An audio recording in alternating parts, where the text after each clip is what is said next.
Assalamualaikum warahmatullahi wabarakatuh. Video kali ini saya buat untuk tugas ujian akhir semester Bahasa Indonesia yang diberikan oleh dosen kita, yaitu Ibu Junaida MPD selaku dosen pengampu.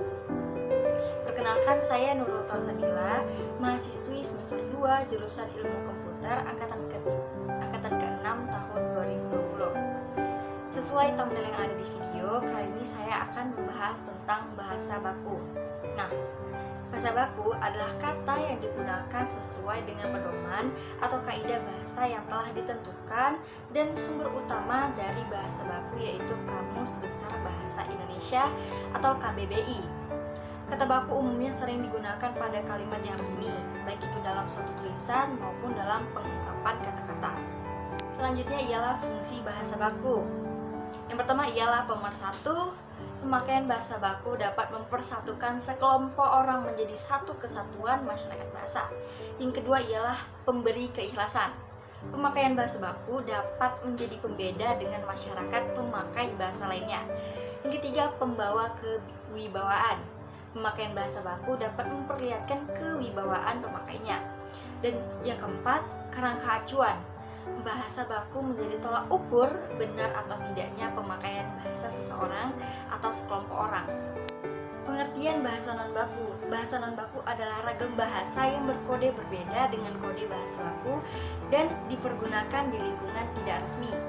Ragam bahasa non-baku dipakai pada situasi santai dengan keluarga, teman, di pasar, dan tulisan pribadi buku harian. Ragam bahasa non-baku sama dengan bahasa tutur, yaitu bahasa yang dipakai dalam pergaulan sehari-hari, terutama dalam percakapan.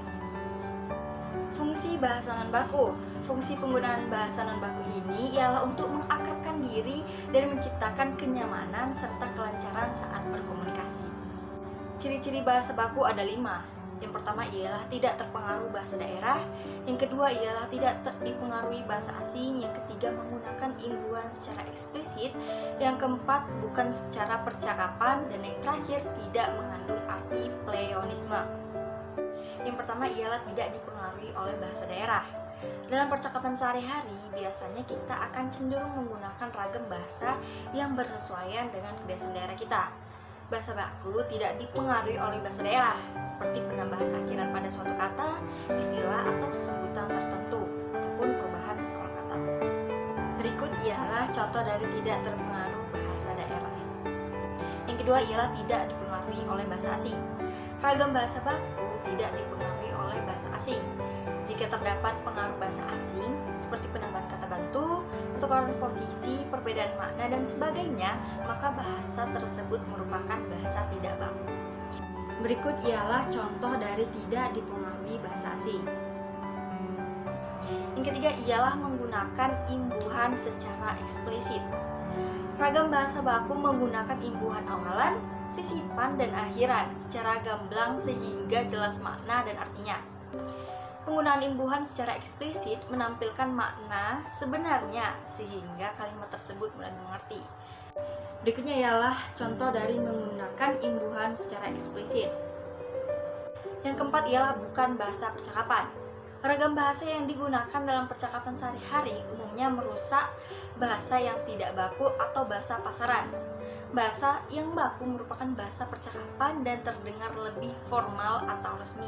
Nah, berikut ini ialah contoh dari bukan bahasa percakapan. Dan yang terakhir ialah tidak mengandung arti pleonasme. Pleonasme merupakan majas yang menggunakan suatu kata atau keterangan yang sebenarnya tidak diperlukan lagi karena arti kata tersebut sama dengan kata yang diterangkan pada pertanyaan yang sudah jelas maknanya. Dan yang terakhir ialah contoh dari tidak mengandung arti pleonasme. Berikut ialah ciri-ciri bahasa non-baku. Yang pertama ialah walaupun terkesan berbeda dengan bahasa baku, tetapi memiliki arti yang sama. Yang kedua ialah dapat terpengaruh oleh perkembangan zaman. Yang ketiga dapat terpengaruh oleh bahasa asing. Dan yang keempat digunakan pada situasi santai atau tidak resmi. Contoh kalimat baku dan non-baku. Kalimat baku, semua peserta pertemuan itu sudah hadir. Yang kedua, apotek kimia farma ada di mana-mana.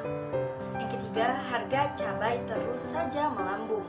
Yang keempat, mereka yang suka buang sampah di sini sungguh tak punya adab. Kalimat non baku. Yang pertama, semua peserta daripada pertemuan itu sudah pada hadir. Yang kedua, apotek kimia farma ada di mana-mana. Yang ketiga, harga cabai terus saja melambung. Yang keempat, mereka yang hobi nyampah di sini beneran gak punya adab.